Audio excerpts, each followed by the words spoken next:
Selamat datang. Selamat datang. Ya, Jira lo. Selamat datang di podcast Dolin. Doni alias nyocot. Ya, kembali lagi dengan saya Doni Sangakunia. Dan saya Alessandro Mulia. Ya, Perlu banget ya kayak gitu. Enggak. Kan saya tidak ada di edisi puasa. Wah. Jadi Doni puasa ya. Iya. Dari tekanan batin. Yoi puasa banget. Gitu loh. Dan buat kalian yang dengerin, minal aizin wal faizin. Iya, minal aizin wal faizin, mohon maaf lahir dan batin. Gimana sekiranya kata-kata saya yang dapat melukai? Cukup banyak ya. Tidak ada. Tidak ada yang tidak melukai. Pendengar kita kan dewasa. Yoi. Nggak baperan. Ngomong-ngomong soal baperan, wow. Ngomong-ngomong soal baperan, ada berapa topik kita yang banyak berhubungan dengan orang-orang baperan, ya kan? Sepertinya banyak. Tidak lain dan tidak bukan adalah yang pertama sebenarnya bukan baperan sih. Bukan baperan sih. Ngomongnya baperan agak salah. Tidak. Itu lebih ke tragedi. Tragedi. Ya. Dimana kemarin atau 2 hari yang lalu ya, kalau nggak salah, akhirnya Palestina menang atas Israel. Sepak bola. Perang dong. Ada dongnya. Ya, sepak bola misil. Dan goalkeeper menangkap rundang. Dengan drone. Kepalanya berceceran, Bung. What the fuck? Tolong ini ngomongin bola. Bola kan? Bola. Tidak perang. Saya tidak tahu apa itu perang. Jadi dalam pertandingan bola ini, ya kan, Palestina menang, ya kan? Iya, Palestina menang atas Israel. Di mana apa ya? Saya juga tidak tahu kenapa Israel kalah dan Palestina menang.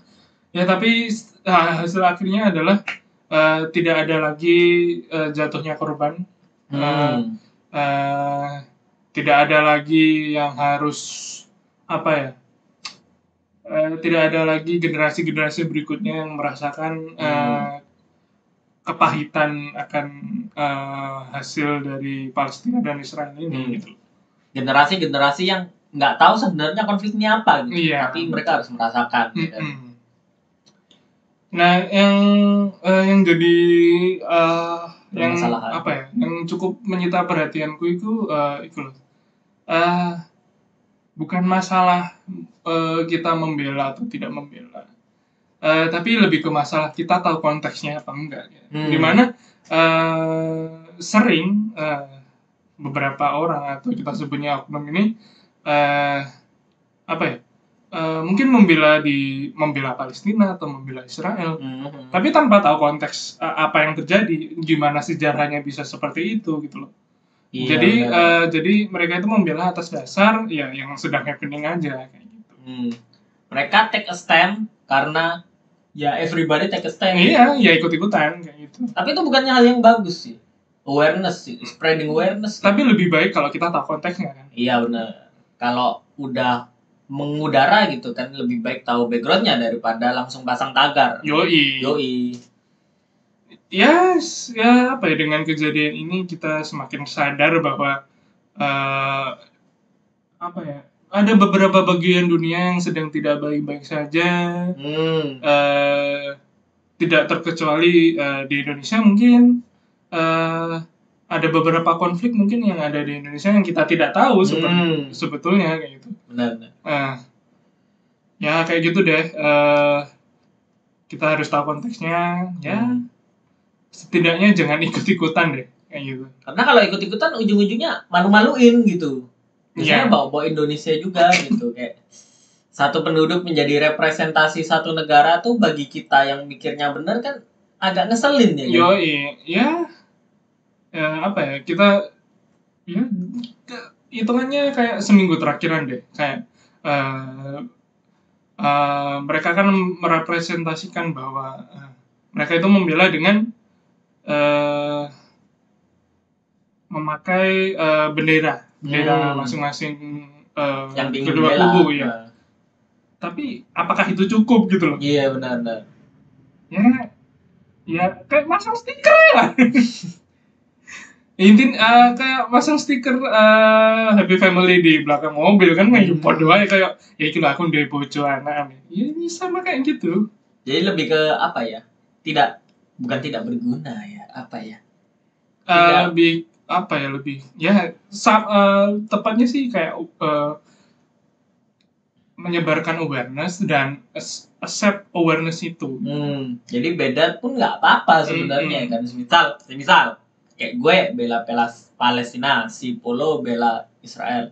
Itu kan nggak apa-apa gitu loh. Itu kan perbedaan. Itu adalah demokrasi dalam basis yang paling mendasar. Iya kan? Iya betul. Tapi kan semuanya kan harus tahu rootnya gitu loh.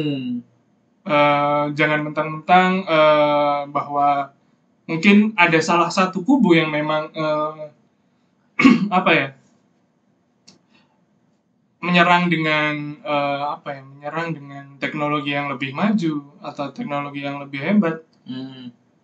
Belum apa ya Palestina katanya juga apa ya, militernya pun nggak ada kayak gitu.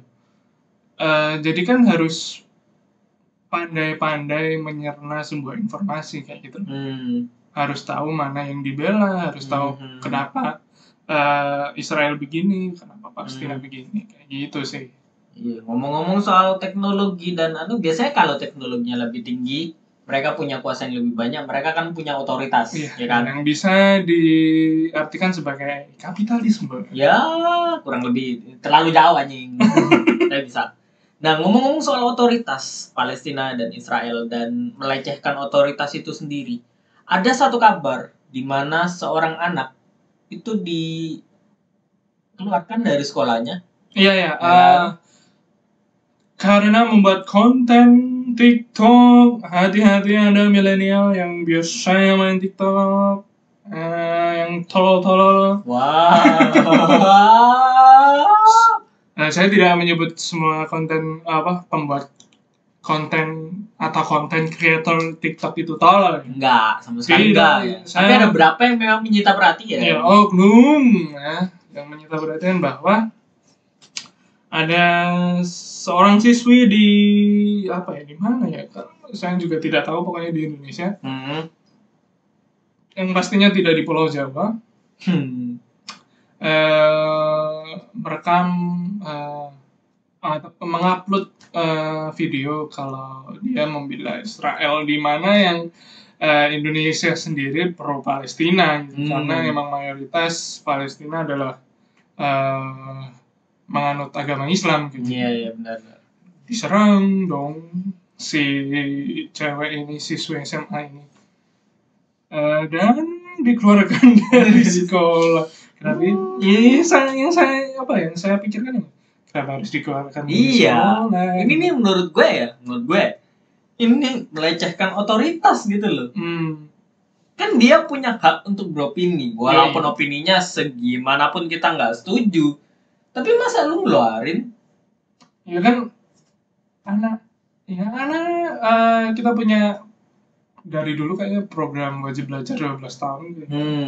Ya itu kan hak anak Indonesia untuk menempuh pendidikan yang layak dan formal gitu loh.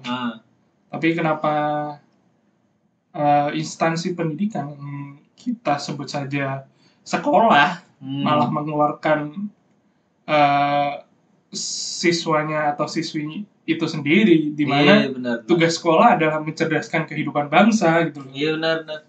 Gue sama sekali nggak setuju sama sekolahnya sih, pribadi sih ya, karena kayak lu kalau nggak suka dengan opininya, ya lu edukasi. Lu kan guru, lu kan harusnya lebih tahu backgroundnya apa. Kok main tendang aja? Iya kan? Iya. Diselesaikannya kalau nggak salah ya secara rapat, tapi ya secara sepihak gitu. Iya benar, tetap gurunya yang punya kendali. Ya sekolahnya yang punya kendali. Iya. Ini serentetan kejadian yang menggambarkan kita online tuh kayak apa ya, sangat berpengaruh gitu. Yang pertama adalah dia bikin konten Israel dan itu viral, semua orang tahu. Dan yang kedua dia dikeluarkan dan itu viral dan semua orang tahu, ya kan? Sekolahnya nggak tahu konsekuensi Ya, itu. saya tidak tahu gimana kehidupannya mbak-mbak ini, siswi SMA ini. Apakah kehidupannya baik-baik saja? Saya juga tidak tahu. Apakah warga sekitar akan peduli dengan mbak-mbak ini? Sepertinya saya juga tidak tahu. Tidak tahu kan, kecuali sama-sama main TikTok. Ya kan? Balasnya pakai TikTok dong. Yang kayak video mbak-mbaknya di sebelahnya dia Ya. reaction gitu. Gak salah. Ngomongin tentang Tadi teknologi. bridgingnya oke. Oke banget nih ngomongin teknologi. Ya, apa sih yang teknologi terdekat di yang kita pakai? Beli barang langsung sampai. Mesen ojek langsung sampai. Iya. Sudah kelihatan ya. Sudah kelihatan ini mau ke arah kemana. Ayo, tolong untuk perusahaan-perusahaan ini yang saya sebutkan, tolong endorse. Kita butuh dana. Yoi. Jadi nama perusahaannya ya, ada rimanya dengan soto. Oke. Bukan dong. Gojek dan Tokopedia. Yoi. Ya, kemarin itu viral dengan apa ya? Merger. Ya, merger. Mereka merger dan menentukan nama brand yang ingin diusung. Ada pilihan utamanya kan Goto, Gojek, Tokopedia. Yoi. Terus bawahnya pilihan terbesar kedua. Tolong.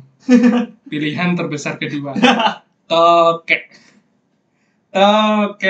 tekotok, aduh, kenapa harus ada toke, gitu loh. Tapi kan namanya enak gitu. Lu kalau lihat cicak, oh, aku harus beli bareng. Saya mendengar sesuatu di pohon, toke. Ya. Ini notifikasi.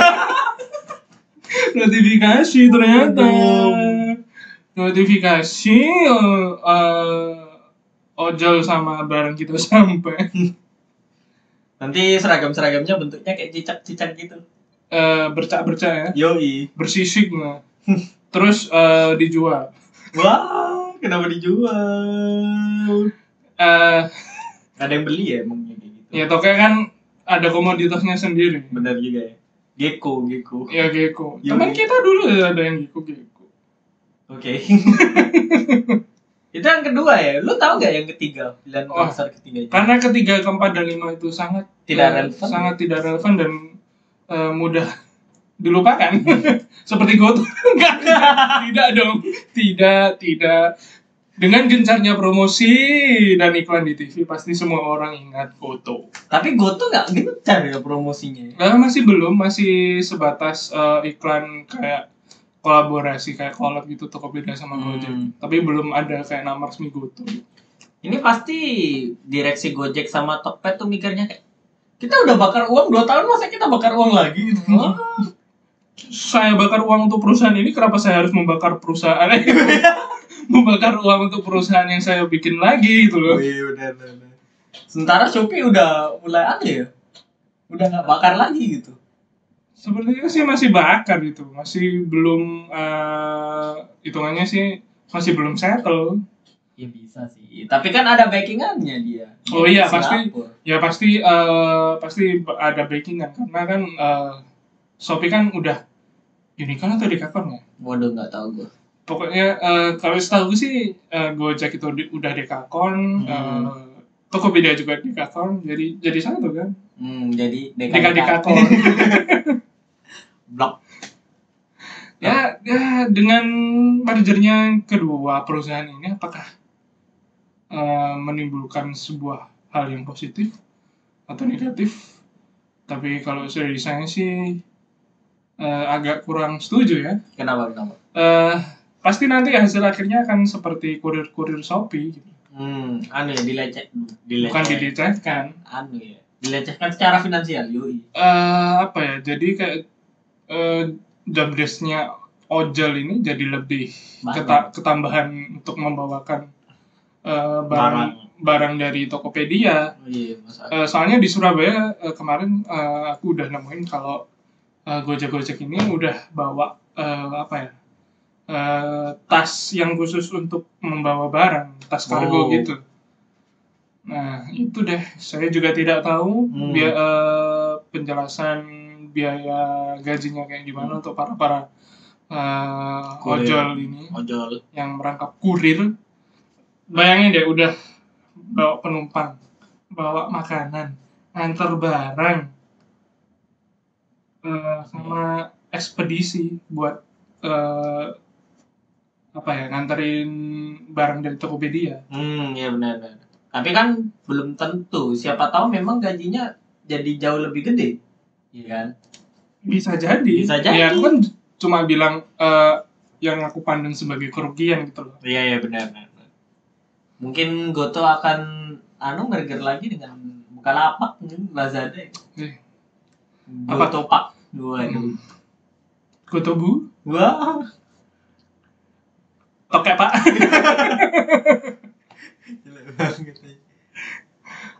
Ya, Goto ini bisa dibilang karya anak bangsa juga, yang sudah menjadi aplikasi nomor 1 di Indonesia. Benar. Dan mungkin udah merambah ke Asia Tenggara mungkin. Sama-sama hijau lagi. Ya, sama-sama hijau. Untung color SIM-nya cocok. Coba kalau color SIM-nya sudah komplement, jauh lagi. Wah, itu susah dong. Biru sama kuning. Wah. Tidak nyambung. Tidak nyambung. Kan sama-sama hijau ya kan. Jadi orang kalau hijau ya Goto gitu. Apalagi tidak banyak startup lain yang mulainya hijau gitu. Yang mulainya hijau? Iya, apa ya? Bibit. Wah. Nah kan mungkin Goto kan bisa Wah. Gua bayar bibit pakai Gojek. GoPay. Ya itu. Mas, investasi Mas. Mau reksadana Mas. Ini pasti kayak mbak-mbak jenius. Wow. Yang ada di mall-mall Plaza Surabaya. Plaza Surabaya apa nih? Delta. Wah. Lantai dasar. Di mana-mana ada gitu mbak-mbak jenius. Tapi yang paling berkesan emang lantai dasar Delta. Soalnya sambil breakdance. Pak mau beli gak? Melingkar gitu di lantai. Sambil bikin konten. Oh wow. Nge-vlog gitu. Kamu beli gak? Jadi guys, aku habis ditolak sama bapak-bapak. Guys, ini gue mau nyari customer dulu ya guys. Itu guys, ada cowok-cowok lagi ke arah Selasar. Mau ke arah eskalator. Kita juga dulu guys. Gak gitu dong, lu udah tua sih. Sekarang kalau ngomongnya jika orang cek. Waduh. Mari kita coba. Mari kita cegat. Anjing. Tapi strategi jenius nih belum banyak startup lain yang nyoba ya. Nyegat orang. Iya kan? Lebih ke nggak tahu diri. Brand-brand yang brand-brand asuransi. Wah. Mirip, sistemnya mirip. Walaupun asuransi lebih banyak nipunya. Asuransi mana dulu? Ya, yang nipu ya kan. Ya, oknum. Ya semua asuransi gitulah. Yoi. Nah, ngomong-ngomong masalah kurir tadi bahwa Gojek dan Tokopedia menjadi satu, pasti ada pengalaman kirim-mengirim ke customer di mana di kompetitor Shopee menerapkan sistem COD kan? Nah, yaitu cash on delivery. Iya. Bukan yang lain ya? Ya, saya tidak nemu lucunya itu COD. Padahal udah gua kasih umpan nih. Kan tidak mungkin saya selewengin. Iya. Tidak mungkin saya plesetin. Cash on nggak bisa. Deal. Mau ngomong deal kan sensor. Wow. Yuk lanjut. Yoi. Ya dalam kirim-mengirim dan sistem pembayaran COD yang kita tahu, yang pastinya semua masyarakat Indonesia tahu adalah cash on delivery adalah ketemu langsung bayar. Yoi. Ketemu langsung bayar kan? Yoi. Tidak ketemu ngecek bayar. Ketemu langsung bayar. Ketemu langsung bayar kan. Bukan ketemu ngajuin kredit. Udah ketemu, ngecek, Bayar kan. Bayar. Udah berapa kali nih kita mastiin. Udah tahu. Tapi kan ada beberapa kita khususkan kepada ibu-ibu. Ya kan? Kita bukannya mengeneralisir ibu-ibu ya. Tapi oknumnya emang kebetulan semua ibu-ibu. Tidak ada bapak-bapak yang emosi COD. Ya ada tuh satu yang Yang kayak di kamera terus sampai dijatuhin. Oh. Saya juga tidak tahu itu. Oh ya udah, kita skip ya. Karena kan sedikit kasus bapak-bapak tetap COD. lebih banyak ibu-ibu ya. Tetap banyak ibu-ibu. Yoi. Kalau kemarin apa ya? Ada kasus di mana ibu-ibu ngomong blok goblok. Blok. Dia ini mau cosplay tretan muslim sebenarnya. Sangat semangat gitu. Iya. Saya sangat terkesima dan memuji untuk ngomong blok goblok. Jadi kayak apa ya? Dia tuh emang gobloknya tuh pengen ngomong goblok gitu. Ya apa ya? Antara ibunya ini tidak nyadar kalau dia juga goblok. Yang pasti yang pertama adalah tidak ketahuan sistem COD yang diterapkan di Shopee. Iya benar. Karena ada beberapa tahapannya kan seller pihak Shopee yang ya, yang distributor lalu konsumen. Benar. Untuk cara penyampaian distributor Shopee ini kan ada banyak. Benar. Salah satunya COD. Di mana COD ini ketemu langsung bayar. Nah. Tapi tidak menerima komplain pelanggan bangsat. Hey. Komplain pelanggan ada di sellernya dong. Bukan di kurirnya. Hey. Tolong, ibu-ibu. Ibu-ibu. Anda yang blok. Bener dong. Betul. Yang blok. Harus mengerti. Itu kan anaknya kan juga ikut ngerekam. Masa anaknya ikut blok. Emang gue nih percaya bahwasanya orang yang goblok itu tidak boleh bereproduksi, Don. Karena akan melahirkan orang-orang blok lainnya. Ya, bisa dibilang anaknya blok. Blok.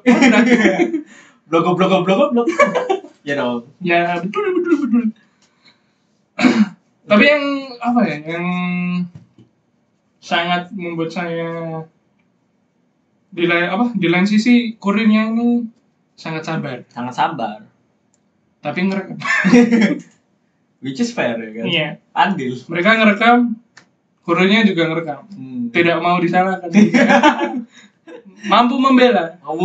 Karena sistemnya kan kurirnya yang tahu. Iya benar. Dan terjadi cukup lucu gitu, anaknya ngerekam, kurirnya ngerekam, ibunya emosi. Ya kan? Suatu komponen yang asik gitu loh untuk menjadikan sebuah sinema komedi. Tandem yang oke. Tandem yang oke gitu loh. Apa itu Vincent Desta? Ada Andre. Wah, kalah. Anaknya yang ngomporin, ibunya yang ngasih punchline, kurirnya yang netralin. Udah kamu tinggal kasih sound effect. Biar blok-bloknya nanti ada blok gitu. Di loop. Ngomongin ibu-ibu emosi masih banyak ya sebenarnya ibu-ibu. Iya, ibu-ibu. Kita cukup emosi juga sebenarnya. Iya, dengan blok-bloknya. Iya, karena fasek sekali. Dia sepertinya ke semua orang ngomong blok-blok. Ke anaknya juga. Ke anaknya. Mungkin udah tiap hari ngomong blok ke anaknya. Seperti, ini pujian dari mama kan. Kenapa saya salah ngomong? Lu mau ngomong yang lain piju. Mau yang lain gue tahu lu mau ngomong apa. Tidak yang itu dong. Jadi ibunya tuh kalau latah, goblok. Mungkin. Anakku goblok sekali. Enggak. Bukan. Misalkan anaknya melakukan kesalahan. ngerekam ibu goblok itu kan sebuah kesalahan. Ngerekam ibu ngomong blok kan itu kan sebuah kesalahan. Aduh itu mana mukanya nyebelin Iya. lagi. Kok bisa ya ada yang mau gitu. Gue hasil akhirnya gimana? Congor kayak gitu. Hasil akhirnya ibu minta maaf ya. Minta maaf dengan meterai. Dengan materai. Jadi kayak legal gitu. Tapi meterai cuma 10.000, gue juga bisa. Lu kalau menurut gue adil ya, kurirnya harus balik dan dia harus ngatain blok ke ibunya. Nah, iya. Satu sama. Iya. Satu sama. Betul meterai 10.000. Kurirnya nggak dikasih 10.000 buat meterai. Nggak boleh. Nggak diterima SJW nanti. Kenapa? Karena menggoblokkan seorang wanita itu tidak. Dia menggoblokkan laki-laki. Ini kan keadilan. Betul. Kesetaraan gender. Kesetaraan gender. Yoi. Tapi kan kita nggak boleh ngomong kasar ke wanita, Les. Tapi kan dia ngomong kasar ke laki-laki. Kita nggak boleh, kita harus lemah lembut, halus ke wanita. Wow. Nggak suka banget. Feminis. Ada satu orang yang muncul di pikiran mungkin. Siapa? Tidak boleh. Tidak boleh. Saya tidak se-empowering mereka. Ngomong-ngomong empowering nih. Ada ibu-ibu lainnya empowering gitu. Dengan tudingan jarinya dan congornya juga. Anjing lu. Diduga sedang mudik ya kan? Mudik loh. Udah dikasih tahu tidak boleh mudik. Tapi gua nih sampai kerja tiap hari. Tapi ada yang mudik gitu. Dengan apa ya? Ada alasan mungkin nggak ada alasan lain ya? Nggak ada alasannya, dia langsung pergi gitu. Jadi kita asumsikan dia adalah seorang yang sangat penting ya kan? Iya. Pejabat atau mungkin di peraturan larangan mudik tuh orang itu dibolehkan mudik jika ada dinas, saudara meninggal atau lagi hamil, atau keluarga hamil gitu, misalkan istri. Nah seperti itu. Nah saya juga tidak tahu kan urusan ibu ini apa. Ya, mungkin ada saudaranya yang meninggal, mungkin ada yang hamil. Nah, mungkin dia hamil. Iya. Dan harus ke rumah sakit yang berada di dekat dengan rumah kampung halamannya. Benar. Biar enak aksesnya. Mungkin dinas ya. Iya, dinas. Tapi apapun itu kayaknya orang-orang ini sangat blok ya. Mungkin anaknya. Wah. Blok. Bukan, nama anaknya adalah Jing-anjing. Tapi sangat apa ya? Kita sangat dikasih hiburan di mana ada ternyata manusia yang seperti ini gitu loh. Udah dikasih tahu kayaknya. Udah apa? Mungkin yang jadi perbedaan yang mendasar adalah pengetahuan aja sih, kayak wawasan mereka gitu loh. Iya, udah wawasannya terbatas. Yang banyak malah pengetahuan mereka akan kata-kata kotor, iya kan? Mungkin itu yang mereka anggap positif. Wow. Jadi, keluarganya tuh semua kayak gitu mungkin sih ya. Suka ngomong kotor. Positif vibe sekali. Biasanya kayak gitu tuh pasti anaknya akan menjadi pemimpin bangsa ini gitu. Orang penting. Seperti yang saya tidak berani ngomong politik ini. Wah, gak suka gue ngomong aja. Maksudnya ngomong ketua KPK yang disomasi 75 pegawainya. Jadi kan tidak berani. Masa kita berani ngomong ketua KPK yang disomasi 75 pegawainya? Kita tidak berani. Yang 75 pegawai ini mendemo pimpinan KPK, kita tidak berani. Gak berani. Emangnya pegawai itu kayak emangnya kita pegawai KPK kan gitu. Kita kan tidak berani menjelek-jelekan gitu kan. Iya, kita juga yakin pegawainya pasti punya alasan. Iya, pasti 75 pegawai ini adalah pegawai-pegawai yang malas. Mereka pasti target tiap bulan tidak tercapai. Iya. Pasti. Kamu harus menangkap satu orang koruptor ya. Tapi mereka malah ngomong blog-blog di media sosial. Wow. Ya, 1 minggu dalam 7 hari 1 koruptor. 1 hari 1 koruptor ya. Target. seperti mungkin ada kelas-kelasnya. Good, Platinum, Diamond untuk setiap pegawai. Jadi ini adalah pegawai yang peringkatnya bronze. Yoi. 75 ini bronze pasti. Sudah bronze, bronze-nya nggak ada bintangnya. Warrior. Mungkin apa ya? 75 ini kayak kepengen ke luar negeri gitu kan. Biasanya kan hadiahnya ke luar negeri. Wah, ada kunjungannya kan. Ada kunjungan. Kebetulan koruptornya di Prancis. Iya, kita ke Dubai. Selalu itu pasti. Kenapa banyak sekali ya harus ke Dubai gitu. Iya, makanya. Emang kebetulan di Dubai. Iya. Gue dengernya gitu sih. Iya. Nggak ada alasan lain untuk mereka ke Dubai. Gue yakin. Nggak ada yang bisa dilihat di sana. Gue yakin di sana mereka nggak foya-foya gitu. Mereka kan pemegang amanah negara ini. Iya, Kan. betul. Masa foya-foya? Nggak mungkin. Nggak Gue nggak mungkin. percaya sih. Nggak mungkin. Ini 75 pegawai yang demo ini pasti salah ini. Iya. Masa bos sendiri dituntut? Mereka tuh mungkin diancam gitu Don. Menurut gue ya. Mungkin anggota keluarganya ada yang disekap. Nggak disekap sih, cuma ngobrol biasa. Tapi kan ada benda apa gitu di samping kepalanya. Yaitu.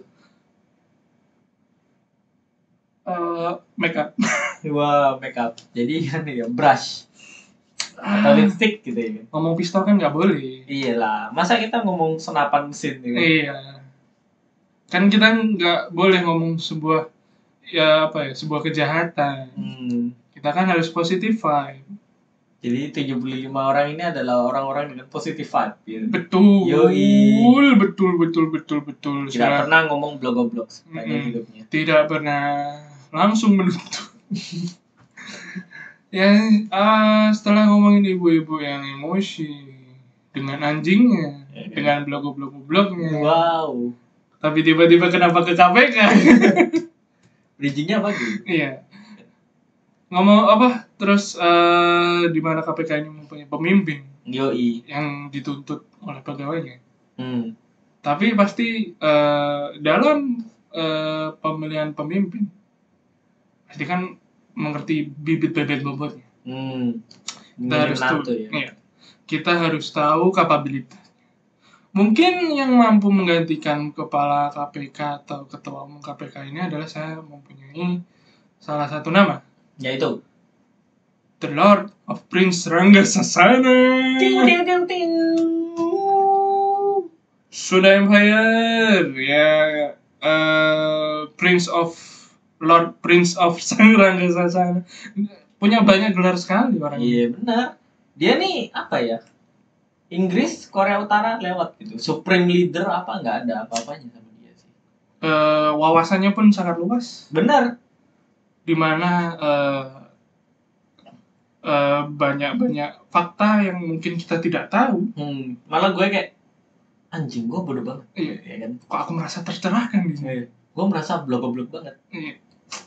Nggak ada anjing-anjingnya di Ranggasasana. Jadi goblok. Jadi Sang Ranggasasana diketahui sudah melenggang. Iya, sudah keluar dari padepokan atau yang bisa dibilang sebuah kerajaan yang bernama Sunda Empire. Di mana yang dulu itu sempat heboh, di mana pelaku Sunda Empire ini melakukan sebuah seremoni di suatu desa dan skalanya lumayan gede.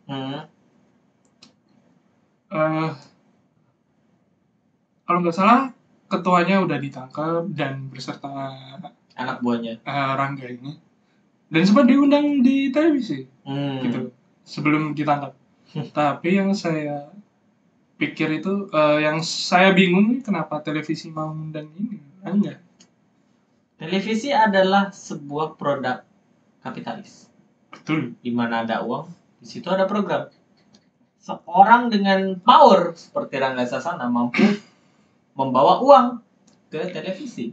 Tapi kenapa panelisnya adalah Karni Ilyas, Sujiwo Tejo, dan kepala-kepala politik yang bisa dibilang senior politik yang ada di Indonesia Hmm. menghakimi Rangga Sasana.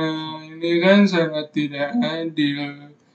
Ini kan Adil. sebagai kan semut melawan ratu semut. Enggak. Enggak dong, enggak. Kurang. Semut melawan harimau Ya, gitu. bisa. Dan menurut lu yang adil gimana? Rangga Sasana harusnya dikelilingi oleh kompatriotnya. Sebaiknya Rangga Sasana ya misalkan rapat gini ya Rangga Sasana ya ngomong dengan misalkan salah satu host aja. Oh. Satu host mungkin Face to face ya. Iya, face to face dengan mungkin dengan anggota Sunda Empire gitu. Face to face aja. Bukan face to face, yes. Face to company. Wow. Face to Empire. Iya, wow. Cukup banyak ya kan, Iya. nggak bisa dibawa semua. Kita bisa tahu pandangan dari Rangga Sasana dan Sunda Empire seperti apa dengan tidak menjatuhkan sentimen atau judge ke Sunda Empire ini, kan? ke Sunda Empire ini gitu loh. Nyatanya dan faktanya ketika Mr. Rangga Sasana ini dijebloskan ke penjara, dunia langsung runtuh tatanan dunia ini. Kabarnya Zionis sudah kabarnya konflik Israel Palestina ya karena dia dijeblosin. Rangga Sasana keluar langsung damai dong Israel Palestina. Kabarnya di belahan lain dunia waktu Rangga Sasana masuk bui itu langsung gerhana matahari. Langsung dikelilingi oleh arwah-arwah gelap. Iya benar. Vampir-vampir mulai muncul kalau nggak salah ya. Iya benar. Terus ada lagi di belahan Jerman juga Adolf Hitler mulai menjadi pemimpin lagi. Bukunya kan ada ya. Tidak Adolf Hitlernya, bukunya ada. Mungkin cosplay ada orang cosplay jadi Adolf Hitler bawa bukunya. Jadi komedian Charlie Chaplin ya kan. Kenapa Charlie Chaplin? Kan kumisnya kayak itu. Iya benar. Betul. Aduh. Jadi semenjak Om Rangga ini keluar, sepertinya tatanan dunia mulai menjadi lebih baik. Iya ya, sudah menjadi lebih tertata itu ya. Emang tugasnya dia menata sih. Iya. Katanya S1 administrasi. Tenanan tuh. Enggak ada goblok. Goblok. Ya anjing. Ya kan saya juga tidak tahu lulusan Mr. Rangga ini apa gitu. Kayaknya dia punya univ sendiri sih ya, di Sunda Empire-nya. Wow. Beasiswa. Yang difunding dan diadain oleh dia sendiri. Itu buat apa? Beasiswa dari Sunda Empire. Universitas negeri. Dapat beasiswa dari Sunda Empire. Siapa tahu ada. Dia kalau ke kelas pakai baret biru gitu. Ada sertifikat. Beasiswa. Nggak cukup dong. Memangnya dibuat apa kok nggak ada duitnya. Tapi yang saya salut dengan Mr. Rangga ini adalah dimana dia masih mengedepankan NKRI. Benar. Dia kalau apa ya? Saya sih lebih milih nggak apa-apa Sunda Empire itu ada dan menjalankan aktivitasnya. Iya, itu kan lebih ke kayak kultur kan? Iya, lebih ke itu komunitas baca manga. Sudah Empire like. Iya. Udah gitu aja itu. Ya, karena tidak merugikan gitu loh. Iya. Tidak ada yang dirugikan oleh Sunda Empire. Kalau ya dia keluar dan tatanan dunia lebih baik, mungkin memang dia punya andil, siapa yang tahu. Kok ngejudge semua? Nah, Sunda Empire tidak melakukan kejahatan, tidak melakukan tidak kriminal, tidak kumpul di Monas. Ya. Tidak kumpul dan menjatuhkan politisi lain. Iya. Tidak berkumpul dan pemimpinnya lari ke negara lain. Iya, betul. Jadi sangat positif sekali Sunda Empire ini. Tidak berkumpul dan mengatakan logo ambulans adalah salib, ya kan? Enggak sampai kayak gitu.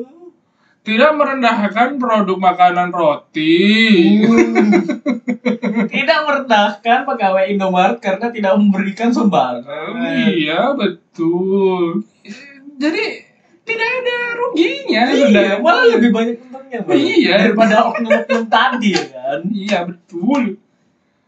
Sunda Empire ya adain aja lah. Menurut gua kayak apa ya? Ini nih bisa menjadi sesuatu yang kayak Bali dikenal karena cantik apa? Sunda dikenal karena punya Empire. kerajaan, ya kan? Punya empire. Apa itu Jogja? Wah, hati-hati di serangan Jogja. Wah. KTP Mundi. Wah. Kita bales. UMR-mu berapa? Wah. UMR Jogja berapa ya? Kalah BEMA Jakarta. Enggak. Tidak dong, tidak. UMR Jogja. Buat ngasih makan 2 anak tidak cukup. Muhasabah diri. Jangan terkena romantisme Jogja saja. Anda butuh uang. Makanya kalian jangan migrasi ke Jakarta. Sudah penuh dengan Madura, Surabaya. Sudah banyak dengan anak-anak Jawa Timur di Jakarta. Tapi kalau lu migrasi ke Jogja sulit. Karena kalau bukan orang sana nggak boleh beli rumah. Kenapa nggak? Nah, nggak boleh. Oh, nggak boleh? Iya, etnis Tionghoa kayak gua nih nggak boleh beli rumah di sono. Apa? Gara-gara keraton tak? Iya. Hah? Semua di sana tuh dikontrol keraton. Wah. Sangar ini. Padahal keratonnya juga ya keraton. Keraton tidak ada opini lain. Tidak ada salahnya. Keraton memang baik. Membantu Indonesia juga iya. Waktu dulu. Mengedepankan NKRI dan juga sebagainya ya kan? Iya. Dan ngomongin soal keraton nih. Waduh. Kita ada salah satu orang yang juga merupakan keturunan keraton. Yang mana ini? Lu tahu dong. Atau Halilintar. Bukan. Bridging-nya kurang bagus. Kayak lu nebak dulu sebelum lu bilang Atta Halilintar. Oke. Siapa yang keraton? Yang keraton ya. Raja Sasana, bukan ya? Bukan dong. Rudi Khairuddin. Marcus Horizon. Bukan dong. Raffi Ahmad. Hitler. Bukan ya. Bukan. Jauh yang paling jauh aja. Iya, bukan. Tebakan terakhir. Atta Halilintar. Wow, benar sekali. Percakapan ini sangat tidak dibuat-buat aja. Aduh, ya. Atta Halilintar. Tidak capek-capeknya orang ini untuk membuat sebuah kontroversi, ya kan? Sensasi. Tidak capek-capeknya. Jadi kayaknya emang nggak pernah capek gitu. Kita melihat dia di channel. Kita yang lihat dia aja capek. Maksudnya dia di channelnya tuh selalu 110% gitu dalam. Coba dia. Jadi Atta sedang ngapain nih Don hari-hari ini? Dalam minggu-minggu ini kita dikasih kabar oleh Bapak Atta dan Bu Aurel di mana bayi yang dikandung Bu Aurel mengalami keguguran. Saya tidak masalah dengan berita keguguran. Itu sesuatu yang normal terjadi. Ya. Sesuatu yang mungkin bisa dibilang beberapa wanita mengalami gitu. Dan sebelum kita lanjut nih, kita berdua juga mengatakan turut berduka cita dengan anak yang telah keguguran ini dari Bapak Atta dan Ibu Aurel. Tetapi rasa duka saya tidak terbalaskan dengan endorse di akhir postingan. Kenapa? Apa hubungannya kurma dengan kandungan istri Anda, Bapak Atta? Lu tahu nggak hubungannya di mana? Dengan endorse kurma, dia mendapatkan duit. Dengan duit, dia bisa mendapatkan fertilisasi in vitro. Nggak harus pakai sodok-sodok lagi. Bayinya di luar, ya kan? Dari duit. Masuk akal dong. Masuk akal kalau bayi tabung, tetapi kan tidak seperti itu caranya. Saya baru tahu ini loh. Saya baru tahu orang di dunia ini Sebuah musibah masih di endorse. Kenapa? Ini namanya kesempatan dalam kesempitan, atau dalam hal ini ketiadaan. Wow, ketiadaan momen lain. Mungkin opportunity Atta ini bisa dibilang antara jenius atau blok-blok. Antara kapitalis sejati atau calon Sunda Empire. Sekutu. Wah. Tapi Mang Atta nih dari awal menikah nih ya udah membuat kita selalu terheran-heran. Pertama dengan Aurel, anjing kapan pacarannya tiba-tiba nikah. Iya, terus kenapa anak Hermansyah mau gitu? Terus kenapa bikin musik video anjing? Ya Allah suaranya. Tapi dengan track record anak Hermansyah saya tidak heran. Kalau si Aurel mungkin punya mungkin bukan apa ya? Mungkin tidak akan mengulangi kesalahan Bapak Anang ini. Mungkin tidak akan mengulangi. Semoga kita berdoa yang terbaik ya. Semoga Atta dan Aurel ini langgeng. Tidak ada yang namanya gimmick, tidak ada yang namanya settingan, tidak ada yang namanya malam pertama diupload ke YouTube. Tidak ada. Tiba-tiba wah saya diranjang capek. Tidak ada. Sebenarnya apa sih faedahnya kayak gitu, dirancang capek?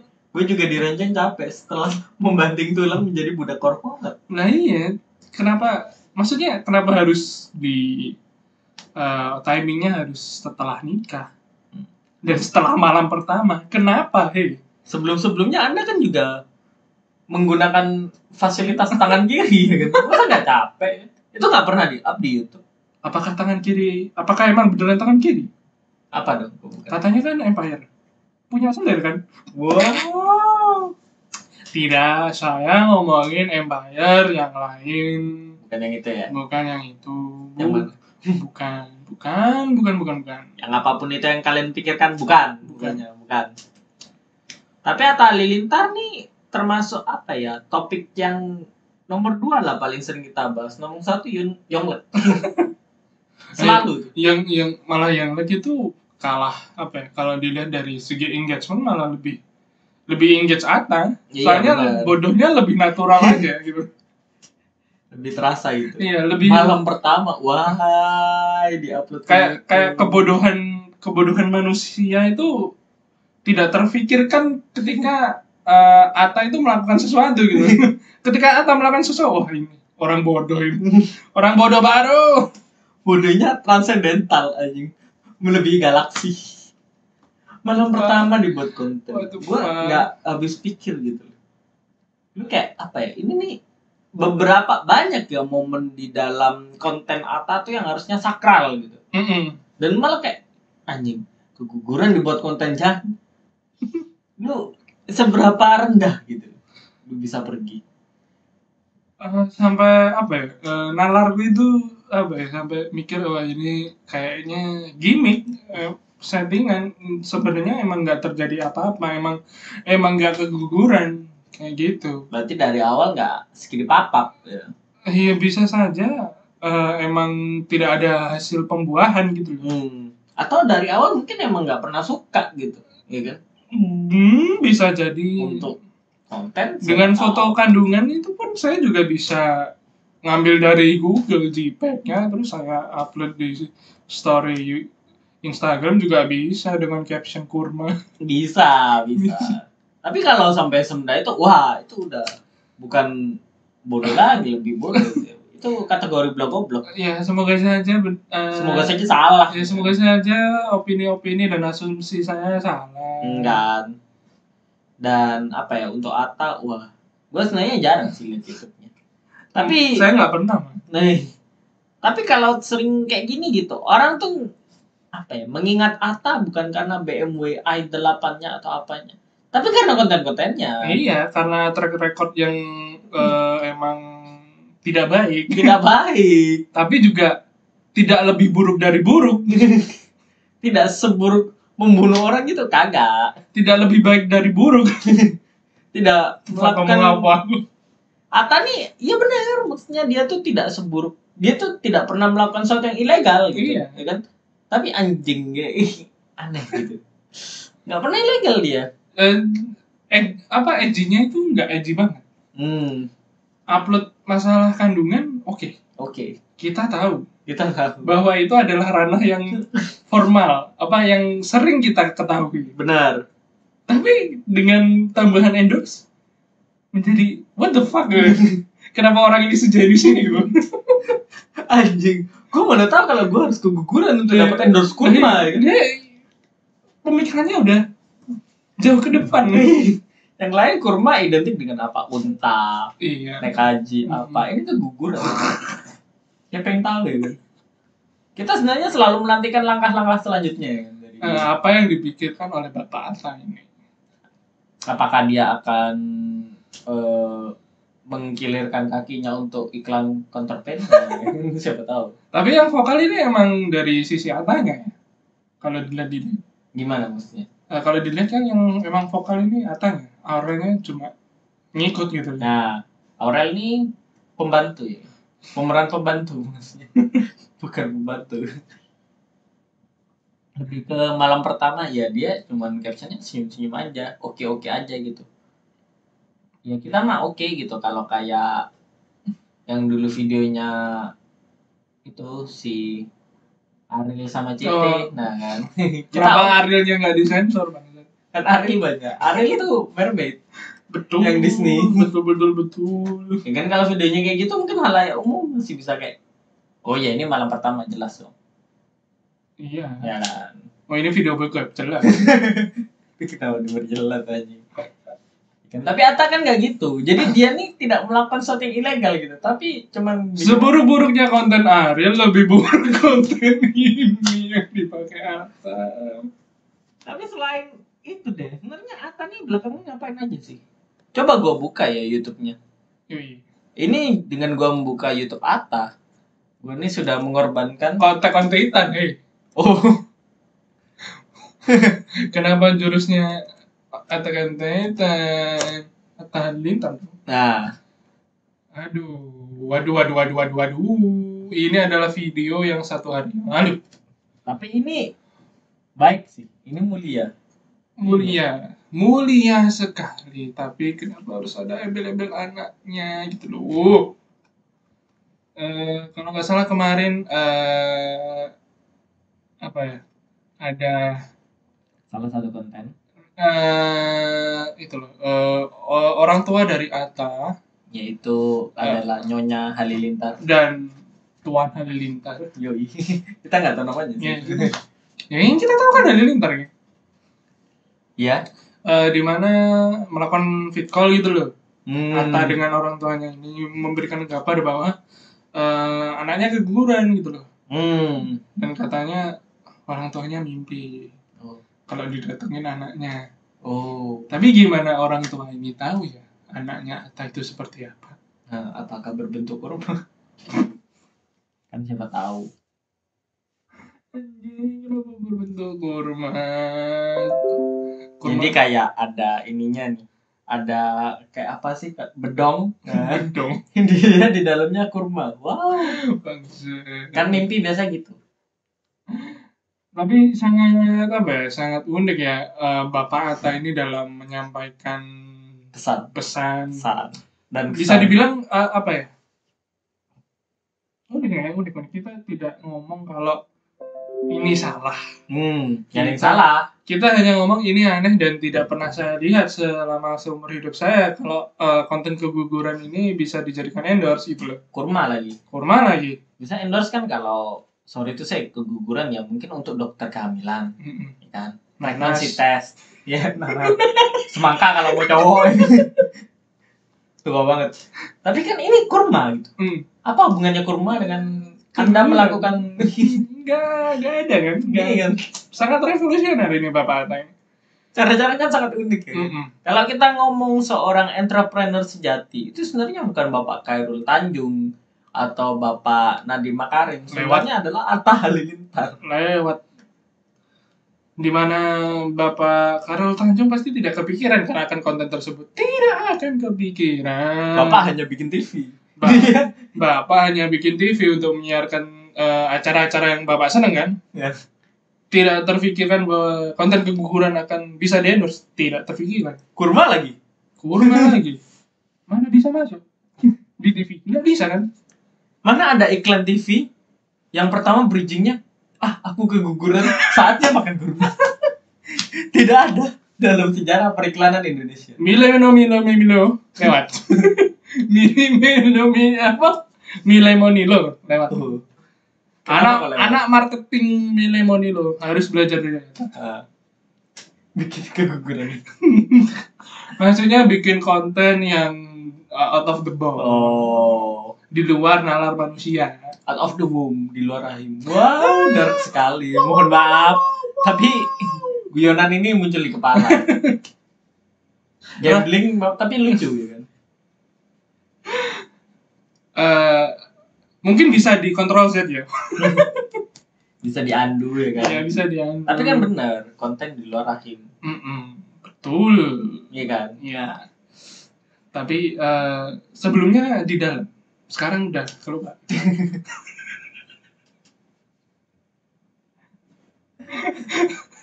Bener.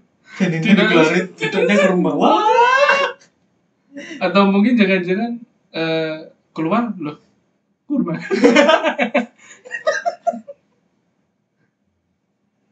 Ini bangsat. Keluar bentuknya kurma. Oh, ini cocok untuk ngambil. Kurma.